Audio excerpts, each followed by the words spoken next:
C'est-à-dire que, voilà sur quoi je voudrais vous interroger là, parce qu'il n'est pas encore 23 heures, mais je fais des petites vidéos comme ça en attendant. Oui, Euh, notre ami il est très intéressé, René Louis est très intéressé par le... bon, il y a des gens qui sont d'ici et des gens qui sont donc d'ailleurs. Enfin, c'est un peu ça ce qu'il dit. Alors, on a l'impression en vous écoutant que moins on sait des choses sur les origines des gens, mieux ça vaut. Forcément, oui, mais enfin... Mais si, parce qu'en fin de compte, au fond, c'est une sorte de plaisanterie. À votre avis, pour avoir le moins de problèmes en France, par exemple, il faut qu'on sache le moins de choses sur vous. Ouais, ben, en fait, c'est une forme... Il faut être transparent. Ouais. Parce que dès qu'on sait quelque chose sur quelqu'un, alors là, on commence à dire, ouais, mais il vient de tel endroit et tel endroit. Mais si on ne sait rien de la personne, on ne peut rien lui dire.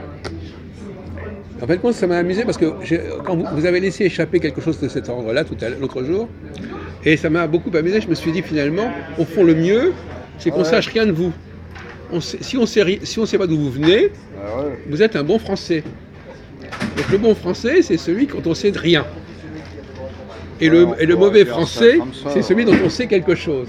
Évidemment, c'est ça que vous avez laissé transparaître quand vous avez parlé l'autre jour. Peut-être, Oui, non, mais c'est-à-dire que quand on ne sait rien de quelqu'un, on ne peut pas dire qu'il vient d'ailleurs. Ouais, bah oui.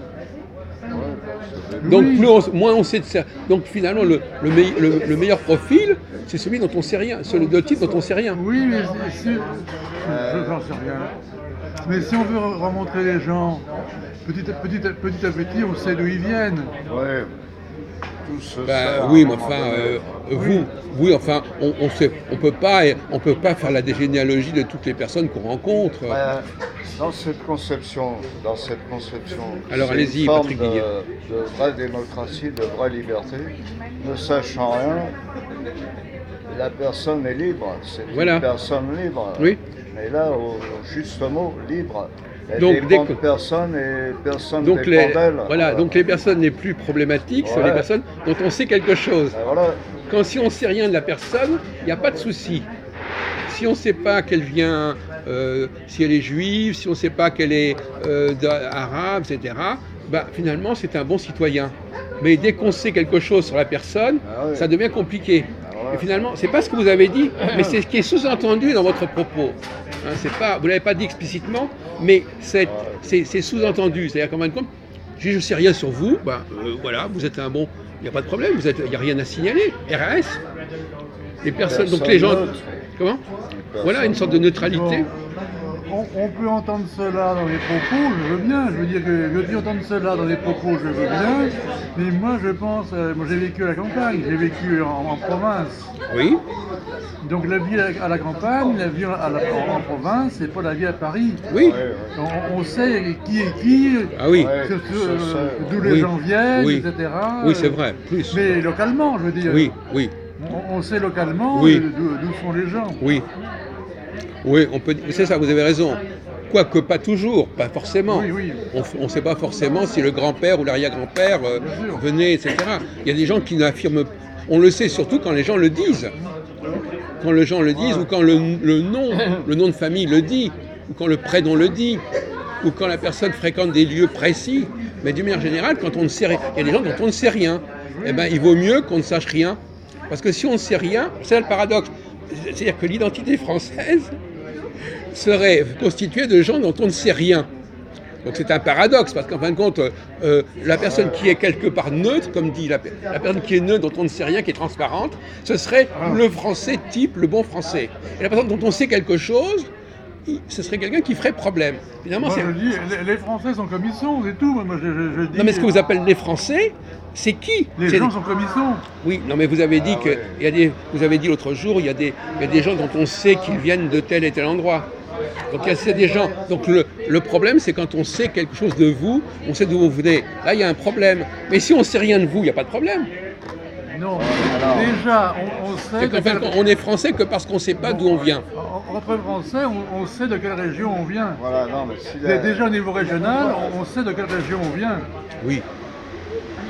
Alors c'est... Oui. Et si les gens viennent d'un autre pays, c'est une région étrangère. Bon, c'est Non, mais il y a des gens, par exemple, regardez, par exemple, il y a des Nord-Africains qui se sont installés à Marseille, qui se sont installés sur la Loire, etc.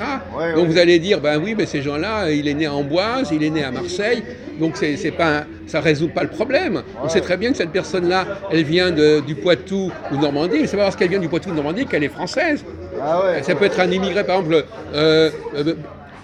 Jean-Luc Mélenchon, il a passé une partie de sa vie en Bretagne, je ne sais pas où. Là. Bon, il est arrivé d'Algérie, et puis son père s'est installé en Bretagne, et puis il a vécu en Bretagne. Bon, alors vous allez dire, ben oui, on sait d'où il vient.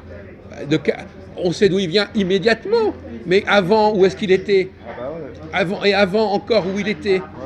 Donc, donc finalement... Non, mais en fouillant dans son passé, en fouillant dans le passé. En fouillant. Non, mais je me comprends. En parle. cherchant un peu mieux Oui. dans le passé, on savait qu'il avait été marocain. Ouais, voilà, c'est ça. Mais il le dit lui-même. Enfin bon, non, mais je veux dire non, que... mais c'est pas... Non, mais le paradoxe dont je voulais parler, c'est que en écoutant des gens, mais même quand ils ne le disent pas clairement, au fond, quand vous savez rien de quelqu'un, ça veut dire que c'est un bon Français, qui est un Français de souche. Si vous commencez quelque chose, si vous savez quelque chose de quelqu'un, eh ben à ce moment-là, ça peut se faire, mais ça devient comique comme situation. Non, mais ce qui compte, c'est le nombre d'années qu'on a passé en France. Si on est en France depuis 5 ans, ou depuis 10 ans, ou depuis 20 ans, ou 50 ans, bon, c'est pas la même chose. Oui, mais même si on est en France depuis 50 ans, la question de savoir d'où viennent les aïeuls, d'où viennent les parents. Oui. Ça, c'est pas au niveau individuel que ça se aussi, situe. Bon, bah alors ne racontez pas, voilà, c'est pas au niveau individuel. Bon, si vous savez quelque chose de quelqu'un, vous savez s'il a eu le malheur de vous dire qu'il venait de tel et tel endroit, à ce moment-là, vous pouvez utiliser ça contre lui en lui disant, ben oui, mais vous venez de quelque part qui n'était pas la France. Mais si je ne sais rien de la personne, eh ben à ce moment-là, c'est un bon Français puisque je ne sais rien de lui.